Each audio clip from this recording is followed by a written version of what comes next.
During his 2002 campaign, Lula pledged to accelerate land reform efforts, but in his first year of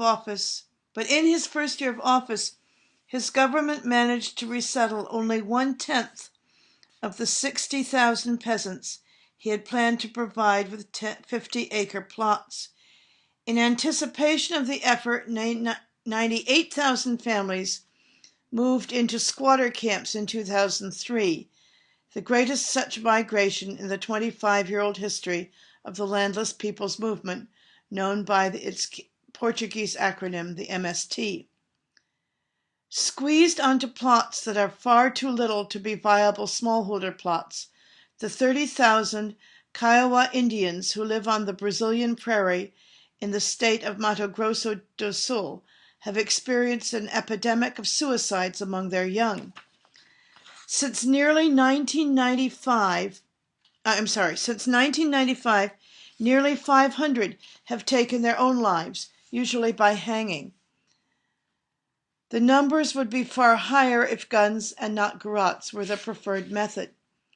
Unable to live off the soil, the traditionally agrarian Kiowa work at the alcohol distilleries and sugarcane refineries that line the state's two-lane highways like grazing elephants.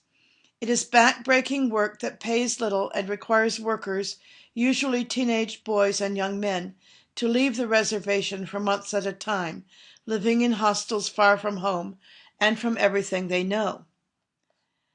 With the men gone for long stretches, women greatly outnumber women on the reservations for much of the year.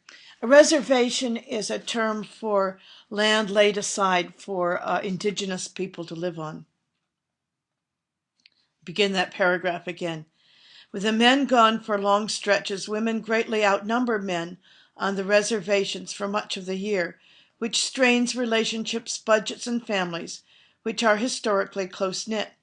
The unemployment rate on the reservation is more than 60%, and alcoholism, drugs, and malnutrition are rampant, a local police officer, Andrea DePieri, told me in 2004. Often left behind, adolescent girls and young women from the reservation increasingly turn to prostitution to support themselves or their families, she said. The Kiowa often attribute the suicides to a dark magic, a spell that finds its voice in a rustling wind that counts off the days you have to live. But the truth is far simpler, said Luciano Aravallo, a tribal official whose 15-year-old niece hanged herself in 2004, followed within weeks by unsuccessful suicide attempts by her 14-year-old sister and 16-year-old boyfriend. Our children look around them and look ahead, and they see nothing worth living for. It is a curse to have to cut your children down from trees.